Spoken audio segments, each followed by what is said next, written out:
Hi friends, welcome back to my channel. இன்றைக்கி நம்ம பார்க்க போகிற வீடியோ என்னென்னு பார்த்தீங்கன்னா, வாஸ்து குறைபாடு நீங்க உதவும் தீபம் பற்றி தான் பார்க்க போகிறோம். வீடு என்பது கோவிலுக்கு சமமாக கருதப்பட வேண்டும். கோவிலுக்கு செல்லும் போது எந்த அளவிற்கு மன நிம்மதி ஏற்படுகிறதோ அதே அளவிற்கு ஒரு வீட்டிற்குள் நுழையும் பொழுதும் ஏற்பட வேண்டும். அப்படி மன நிம்மதி ஏற்படுவதற்கு வீட்டில் எந்தவித குறைபாடுகளும் இருக்கக்கூடாது. அது வாஸ்து ரீதியாக இருந்தாலும் சரி, அல்லது எதிர்மறை சக்திகளால் ஏற்படக்கூடிய குறைபாடாக இருந்தாலும் சரி. இந்த வீடியோவில் இந்த 2 குறைபாட்டையும் நீக்குவதற்கு எந்த தீபத்தை எப்படி ஏற்ற வேண்டும் என்று தான் பார்க்க போகிறோம். பொதுவாக வீடு என்பது மகிழ்ச்சி நிறைந்த இடமாக இருப்பது மிகவும் அவசியமான ஒன்று.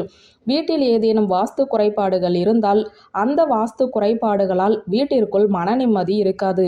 சண்டை சச்சரவுகள் ஏற்படும். குழந்தைகளின் படிப்பில் பாதிப்பு, கடன் பிரச்சனை என்று நம் வாழ்க்கையில் ஏற்படக்கூடிய அனைத்து பிரச்சனைகளுக்குமே வாஸ்துவும் ஒருவித காரணம் என்பதை நாம் உணர வேண்டும்.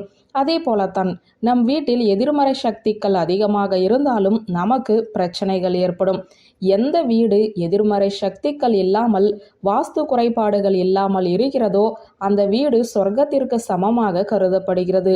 நம்முடைய சாதாரண வீட்டை சொர்க்கமாக மாற்ற உதவக்கூடிய ஒரு தீபத்தை பற்றி தான் பார்க்க போகிறோம். மிகவும் எளிமையான இந்த தீப வழிபாட்டை நாம் வெள்ளிக்கிழமையன்று செய்ய வேண்டும். வெள்ளிக்கிழமையன்று காலை 6 மணியிலிருந்து 7 மணிக்குள் இந்த தீபத்தை ஏற்றி வழிபட வேண்டும்.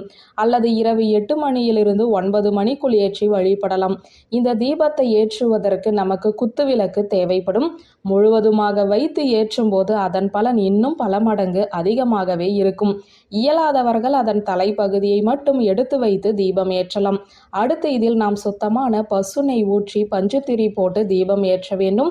எங்கே ஏற்ற வேண்டும் என கேட்டால், நம் வீட்டில் இருக்கக்கூடிய பிரதான வடகிழக்கு மூலையில் இந்த தீபத்தை ஏற்ற வேண்டும். இந்த தீபத்தை ஏற்றி வைத்து நம்முடைய இஷ்ட தெய்வத்தை மனதார நினைத்து வழிபட்டு, இடவசதி இருப்பவர்கள் அந்த விளக்கை 11 முறை வலம் வர வேண்டும். வடகிழக்கு மூலையில் ஏற்றப்படும் இந்த தீபத்தால் நமக்கு எண்ணிலடங்காத பல நன்மைகள் ஏற்படுகின்றன. வாஸ்து ரீதியாக பிரச்சனைகள் இருந்து அதனால் வீடு விற்க முடியாத சூழ்நிலையில் இருப்பவர்கள் கூட இந்த தீபத்தை ஏற்றி வழிபடலாம்.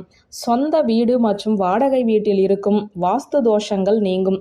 இதில் மிகவும் குறிப்பிடத்தக்க மற்றொரு விஷயம் என்னவென்றால், இந்த தீபத்தை நாம் குளிர வைக்க கூடாது, அதுவே தானாக குளிர வேண்டும். இந்த எளிமையான தீப வழிபாட்டை நாம் மேற்கொண்டு வாஸ்து தொடர்பான அனைத்து பிரச்சனைகளிலிருந்தும் வெளிவந்து அதே சமயம் எதிர்மறை ஆற்றல்களையும் வீட்டை விட்டு வெளியே அனுப்பலாம். வியூவர்ஸ், இந்த வீடியோ உங்களுக்கு பிடித்திருந்த லைக், கமெண்ட், ஷேர் பண்ணுங்க. நன்றி.